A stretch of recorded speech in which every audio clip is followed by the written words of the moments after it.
세상에는 돈을 버는 방법이 수없이 많죠. 하지만 방법보다 더 중요한 게 있습니다. 그것은 바로 그 방법을 실행하면서 겪은 실제 경험이 되겠죠.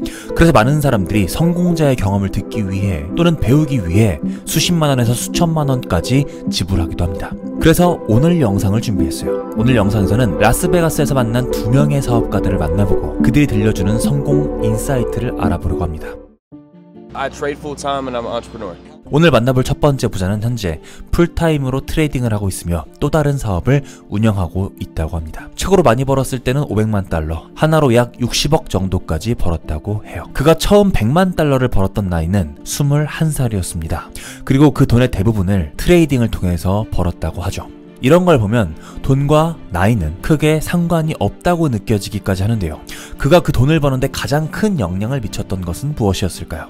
그것은 바로 타이밍이었습니다. 코로나가 한때 지구를 덮친 적이 있었죠. 그때 연준은 시장에 돈을 풀었고 자산의 가치가 급 상승하면서 큰 돈을 벌게 된 것이죠. 하지만 그가 중요하게 생각하는 것은 단순히 타이밍뿐만이 아니었어요. 그가 강조하는 또 다른 한 가지는 바로 좋은 팀을 구축하는 것이라고 합니다. 그가 팀을 꾸리기 전까지 벌 수 있었던 돈은 약 7천만 원 정도였어요. 혼자서 약 7천만 원 정도까지는 벌 수 있었다는 것이었죠. 하지만 팀을 꾸리고 1년 뒤에는 약 60억까지 벌게 된 겁니다. 그는 말해요. 많은 사람들이 혼자서 일을 다 해내려고 하지만 한 사람이 모든 일을 다 해내는 것은 불가능하다라고 말이죠. 이와 더불어 그는 성공한 사람들의 공통적인 특성을 말해줬습니다. 그 대답이 저는 개인적으로 조금 흔하지 않은 대답이라서 의외였다고 생각을 하는데요. 그것은 바로 그가 만난 대부분의 성공한 사람들은 결혼을 했다는 것이었어요. 보통 결혼을 하면 개인적인 시간이 충분하지 않지 않을까? 라는 의문을 제기할 수 있을 겁니다. 하지만 그는 이렇게 대답합니다. 결혼을 하면 외부 요소에 집중하지 않고 온전히 돈을 버는 일에만 집중할 수 있다고 말이죠. 그래서 아내에게 농담으로 당신과 결혼한 이유는 모두 사업에 집중하기 위해서였어 라고 말하기도 했다고 해요. 그 정도로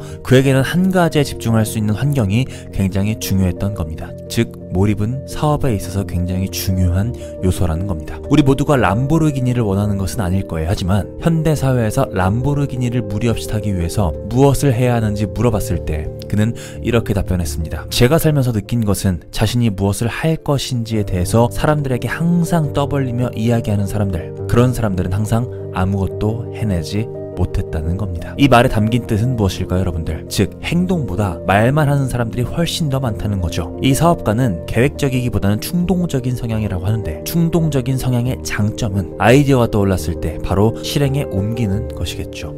그는 말합니다. 아이디어가 완벽해질 때까지 노력하는 것이 아니라 실행에 옮기면서 해결책을 찾는다고 말이죠. 그래서 그는 이렇게 조언해요. 로고 하나를 만드는데 2주를 낭비하는 실수를 절대로 하지 말라고 말이죠. 만약 여러분들이 생각한 비즈니스 모델이 있고 비즈니스 이름이 정해졌다면 그 외에 나머지는 나중에 생각해도 괜찮다고 말합니다. 맞는 말이죠. 행동을 해야 무엇을 고쳐야 하는지 더 빠르게 알아낼 수 있고 그것은 더 좋은 결과를 만드는데 아주 많은 데이터를 쌓을 수 있기 때문입니다. 많은 분들이 이 영상을 듣고 계시겠지만 저는 모두가 사업을 해야 한다고 생각하진 않아요. 성향에 따라서 사업가가 맞지 않을 수도 있기 때문이죠.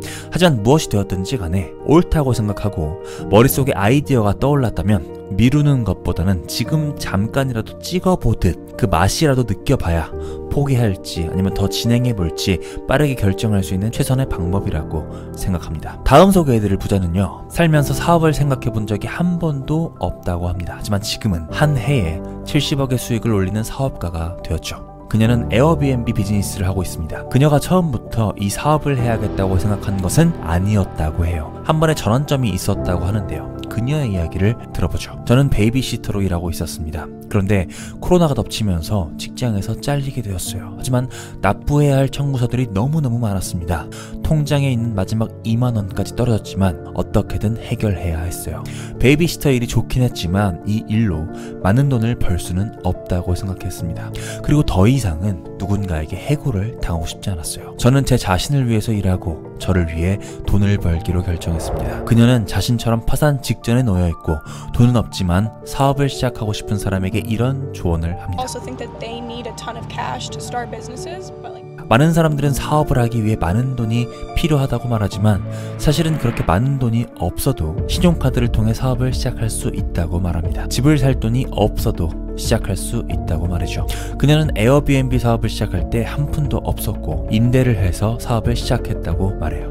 부동산을 임대한 후에 손님을 모집해 그 비용을 충당하고 남는 돈이 생기면 또 다른 곳을 임대해서 점차 확장해 나가는 방식이었던 것이죠. 그녀는 이것이 숫자 게임이라고 생각했고 더 많은 부동산을 찾을수록 더 많은 돈을 벌 수 있을 거라 확신했다고 합니다. 즉 숙박에 적합한 부동산을 찾고 카드나 현금 서비스를 통해서 렌트비를 충당하고 빠르게 고객을 모집하고 모집 비용으로 렌트비를 충당했던 것이죠. 처음부터 이 사업이 큰 돈은 되지 않았을 수도 있습니다. 하지만 그녀가 경험을 통해 이것은 머니 게임이라고 느낀 점, 더 좋은 부동산 매물을 찾기 위해서 임장을 부지런히 했던 점, 그리고 무엇보다 현금이 없음에도 불구하고 방법을 찾아서 차익을 남긴 점, 이런 마인드는 우리가 본받아야 할 점이라고 생각해요. 오늘은 라스베가스의 두 명의 부자들을 만나봤습니다. 항상 느끼는 거지만 부자들의 인사이트와 그들이 부자가 되었던 방식을 연구하는 것, 이 스토리에는 정말 배울 점도 많고 흥미로운 점도 많은 것 같아요. 제가 지난 3년 동안 해외 유튜브랑 커뮤니티를 서칭해 왔는데요. 해외는 정말 다양한 방법으로 돈을 버는 부자들이 많다는 것을 알게 되었습니다. 더 많은 해외 부자들의 돈 버는 이야기, 그리고 사례, 인사이트 계속해서 공유 드리겠습니다. 여러분들 세상은 진짜 넓어요. 돈 버는 방법도 많고요. 동기부여학과에서 지속적으로 소개해 드리도록 하겠습니다. 여러분들 정상에서 뵙겠습니다. 감사합니다. 지금까지 동기부여학과 최영호였습니다.